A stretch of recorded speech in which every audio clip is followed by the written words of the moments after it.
এসে গেছে একেবারে আপনার দুয়ারে 2026-এর পশ্চিমবঙ্গের বিধানসভা নির্বাচন। এবং আপনি যদি ভাবেন যে ভোট দেব না, কি হবে দিয়ে, তাহলে আপনি মূর্খের স্বর্গে বাস করছেন। আপনার নাম এসে গেছে, অথচ আপনি যদি ভাবেন ভোট দেব না, তাহলে এটা কিন্তু আপনি বেইমানি করবেন, শুধু আপনার সঙ্গে নয়, সারা পশ্চিমবঙ্গের সঙ্গে এবং আগামী ভবিষ্যতের সঙ্গে। একটা কথা আছে জানেন তো, রুটি যদি মাঝে মাঝে না উল্টান, তাহলে অন্য দিকটা যেটা গ্যাসের দিক বা উনুনের দিকে রয়েছে সেটা পুড়ে যায়। সেরকম সরকারও উল্টানো দরকার, না হলে জনগণ পুড়ে যায়। তাই পাল্টানো দরকার। চাই এবার আপনারাই জানেন কোন সরকার, কিন্তু পাল্টাতে হবে। পাল্টানোটা ধর্ম, না পাল্টানোটাই হচ্ছে মরণ। সবসময় আপনার যদি কোনো সমস্যা হয়, ইসিজি মেশিন যদি লাগায়, দেখবেন tick tick tick tick tick tick tick tick, একবার উপরে যাচ্ছে, একবার নিচে আসছে, উপরে যাচ্ছে, নিচে আসছে। যখন দেখবেন টি করে একেবারে সরল রেখা হয়ে গেছে, মানে ওই একই কিছু চলছে, বুঝে যাবেন আপনি মরে গেছেন। এই মুহূর্তে পশ্চিমবঙ্গের কন্ডিশন সেম, টি একই জায়গায় চলে গেছে। এই জায়গা থেকে আপনাকে বেরিয়ে আসতে হবে। এইবার ভোটে আপনি যে যাবেন আপনার কর্তব্য বা দায়িত্ব পালন করতে, আপনি তো ভাববেন কেন করব, কেন দেব না। অনেকে ভাববেন 1,500 টাকা পাচ্ছি, কেন এদেরকে দেব না, কেন আবার পরিবর্তন করব। সেই সময়ে দাঁড়িয়ে বা তার আগে থেকে কিছু জিনিস আপনি নিজের মাথার মধ্যে একটু চিন্তা করবেন। মানুষ তো চিন্তা করতে হয়।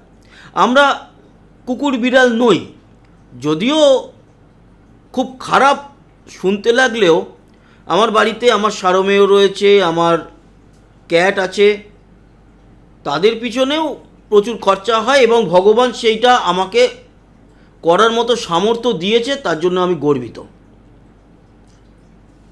এই যে ভাতা অনেকে পায়, তার থেকে অনেক বেশি সেটা, এটা বলা উচিত নয়, কিন্তু জাস্ট শেয়ার করলাম কেন, উদাহরণ দেওয়ার জন্য। কিন্তু একটা মানুষকে মেনটেন করতে গেলে 1,500 টাকা দিলে হয়ে যায়। একটা সারমেয়ের পিছনে অনেক বেশি খরচা হয় মাসে, আপনারা জিজ্ঞেস করে নেবেন। তার মানে মানুষ হচ্ছে সারমেয়ের থেকেও অধম হয়ে গেছে, তাই না? বিষয়টা ওরকম দাঁড়াচ্ছে। এবং সারমেয় মনে করেন ওই যে রুটি যদি মাঝে মাঝে না উল্টান একটা দিক পুড়ে যায়, সেরকমই সরকার যদি মাঝে মাঝে না বদলানো হয়, তাহলে জনগণ পুড়ে যায়। তো পুড়ে তো গেছেই জনগণ। এবং সারমেয় মনে করে বলেই কুকুরের মতো ঘেউ ঘেউ করছে, আমারই খায় আমারই পরে, এই ধরনের কথাবার্তাগুলো উনি বলেন। আর সেগুলো শোনার পরেও যদি রাজ্য সরকারের কোনো কর্মচারীরা ভোট দেয়, তাদের ডিএ সংক্রান্ত সমস্ত জায়গা থেকে তাদেরকে অবহেলিত করে দেওয়ার পরেও যদি ওনাকে ভোট দেয়, তাহলে সেই লোকটি চিটিংবাজ, জাতে চিটিংবাজ। মানে হচ্ছে ও সরকারি চাকরিটাই পেয়েছে এনার দৌলতে, ঘুষ দিয়ে, চটি চেটে এবং বিভিন্ন জায়গায় পয়সা খাইয়ে, আর কোনো পড়াশোনা কিছুই জানে না, জাস্ট দলের পতাকা নাড়িয়ে, দুখানা জোড়া ফুলের পতাকা নাড়িয়ে চাকরিটা পেয়েছে। ফলে কি হচ্ছে, পাচ্ছি তো ভাই, বেশি বাদরামি করলে এটাও যাবে, যেটুকু পাচ্ছি। সপ্তম পে কমিশন, অষ্টম পে কমিশন নিয়ে আলোচনা হচ্ছে, সপ্তম পে কমিশন চলছে, সেখানে আমরা পঞ্চম পাচ্ছি তো ভাই। তো তারা এটুকুর যোগ্য যে তাদের উপরে নিশ্চিন্তে আপনি মুখের উপরে বসে হাঁকতে পারেন, মুখের উপর বমিও করতে পারেন, কারণ তার যোগ্যতা নেই। তো যোগ্য অফিসার, যোগ্য লোক যারা পাচ্ছে না, তাদের জন্য সমব্যথী আমিও নিজে পার্সোনালি। আমি শুধু নই, সারা পশ্চিমবঙ্গবাসী সমব্যথী। আমরা প্রত্যেকেই বলি ডিএটা কোনো ওই ভিক্ষা নয়, ডিএটা অধিকার, ওটা পাও না। সেটা না দেওয়া হলে তাহলে তার সঙ্গে বেইমানি করা হচ্ছে, সরকার বেইমানি করছে। আর যারা সেটাকে সরিয়ে দিয়েও না না ইনি থাকলেই আমাদের চলবে, তার মানে হচ্ছে ঘুষ দিয়ে চাকরি পেয়েছে, পড়াশোনা না জানা, 2 নম্বরই মাল। ওই যে বললাম, মুখে বসে হেগে দেওয়া যায় এর উপরে, এবং বমিও করা যায়। তো তাদের উপরে চলুক, এরা দিক। কিন্তু আপনি যদি সঠিক লোক হন, বারবার একটা কথা ভাববেন যে পাল্টানো দরকার, না হলে রুটিটা পুড়ে যাবে। একটা দিক, রুটিটা উল্টে দিতে হয়।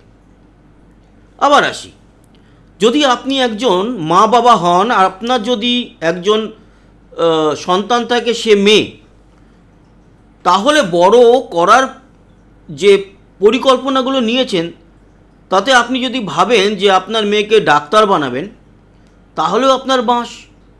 এরা যদি থাকে, আপনি কোথায় দেবেন? আরজি কর, এখানে ওখানে। যদি উকিল বানাতে যান, তাহলে ভাববেন তিলজলা, এই সমস্ত বিভিন্ন আছে, আপনারা জানেন। এবং আপনি কি নিশ্চিন্ত থাকতে পারবেন?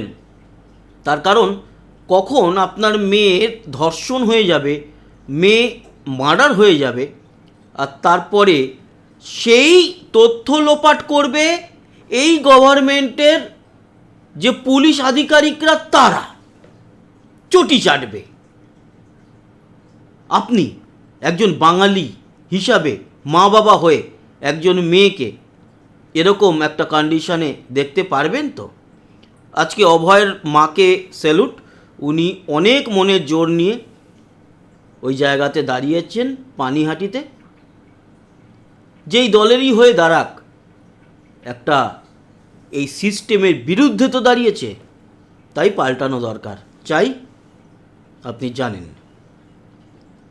আপনার যদি মেয়ে সন্তান না থাকে, ছেলে সন্তান হয়, তাহলে আপনি আপনার ছেলে সন্তানকে বলবেন, যা বাবা যা, এই মুখ্যমন্ত্রী উনি 1,500 টাকা করে দিচ্ছে, নিয়ে আয় যুবসাথী প্রকল্পে।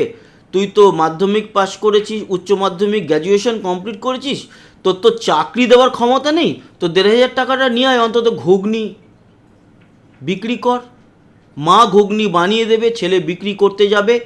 কারণ যিনি এই রাজ্যের মুখ্যমন্ত্রী, তিনি একসময় নাকি অগ্নিকন্যা ছিলেন, এখন তিনি ঘগ্নিকন্যা। অথচ তিনি নিজের ভাইপোকে কোটি কোটি টাকা খরচা করে আমেরিকায় চিকিৎসা করতে পাঠাবে। অথচ এই পশ্চিমবঙ্গের মানুষগুলোর যে ছেলেরা, কারুর হাজব্যান্ড তার বউকে লক্ষ্মীর ভাণ্ডারে 1,500 টাকা দিয়ে, কাউকে যুবসাথী দিয়ে, কারুর মাকে বিধবা ভাতা দিয়ে 1,500 টাকা। ওই যে বললাম, একটি যদি কুকুর আপনি বাড়িতে পোষেন, সারমেয় যদি পোষেন, তার থেকে বেশি খরচা হয় মাসে। এরা 1,500 টাকার কম, 1,500 টাকা করে দিয়ে এরা ওই লেভেলে পুষে রেখেছে একটা মানুষকে।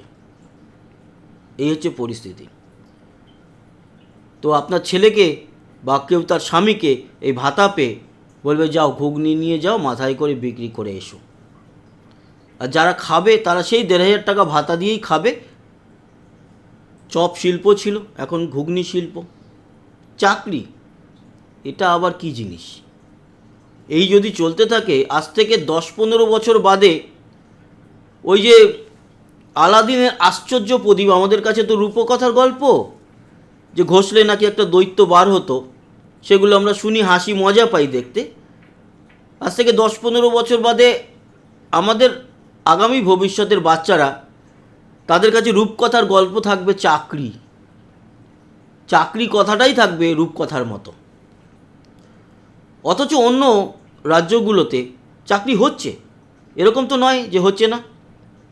এই রাজ্য থেকে প্রচুর মানুষ অন্য রাজ্যে গিয়ে চাকরি করছে, অথচ আমাদের রাজ্যের ক্ষমতা নেই চাকরি দেওয়ার। সব জায়গাতে শূন্যপদ, শিক্ষক, পুলিশ থেকে শুরু করে সব জায়গায় যেখানে যেখানে আছে। আর যেখানে শূন্য পদের জায়গায় 2জন বা 5জনকেও লাগানো হয়েছে, সেখানেও হাজার হাজার লাখ লাখ টাকা খেয়ে তাদেরকে দেওয়া হয়েছে সেই চাকরিটা। এরপর আবার 500 টাকা করে ফর্ম বিক্রি করবে। আপনি ভাবুন না, যদি এই যে বেকার সমস্যা, যদি 1000খানা ফর্ম আপনি বিক্রি করেন, 5 টাকা করে বিক্রি করলেই 5,000 টাকা। এবার 500 টাকা করে বিক্রি করলে বুঝে নিন 50,000 টাকা হয়ে যায় না? নাকি আরও বেশি হয়, নাকি 5 লাখ টাকা হয়? এবার 5 লাখ মানুষ যদি 500 টাকা করে এক একটা ফর্ম কেনে, সেই টাকাগুলোই তাদেরকে যদি আবার 1,500 টাকা করে ফিরিয়ে দেয়, তো বুঝতেই পারছেন কোন অসামাজিক কাজকর্মের মধ্যে আপনি ফেঁসে আছেন। এবার আপনার ইচ্ছা, আপনি হয়তো একজন মুসলিম, আপনি ভাবছেন যে দিদি আপনার জন্য অনেক কিছু করেছে, এই ম্যাডাম অনেক কিছু করেছে, কিছু করেনি, আপনাকে মূর্খ করে বানিয়ে রেখে দিয়েছে।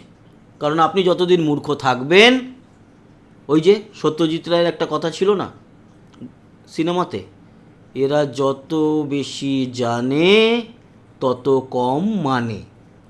আপনি বেশি জেনে গেলে আপনি মানবেন না, তাই আপনাদেরকে না জানিয়ে রাখা হয়েছে। আপনাকে মূর্খ বানিয়ে রাখাটাই এদের কাজ। যতদিন মূর্খ থাকবেন আপনি হচ্ছেন দুধেল গাই।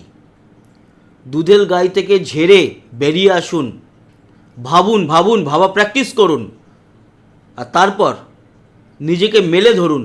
আপনার মধ্যে অনেক যোগ্যতা আছে, অনেক কিছু আছে, সেটাকে আপনার খুঁজে নিতে হবে, চটি চেটে নয়। চটি চাটাটা আপনার ধর্মও যেরকম নয়, আপনার ওটা ট্যালেন্টও নয়। আপনাকে কিছু পয়সা দিয়ে চটি চাটতে বাধ্য করা হচ্ছে, গা ঝেড়ে বেরিয়ে এসে রুটিটাকে উল্টে দিন, না হলে কিন্তু নিচে রুটিটা পুড়ে যাচ্ছে, আর সরকার না উল্টালে জনগণ কিন্তু পুড়ছে। ভালো থাকবেন, সুস্থ থাকবেন, আবার দেখা হবে, ততক্ষণের মতো টাটা।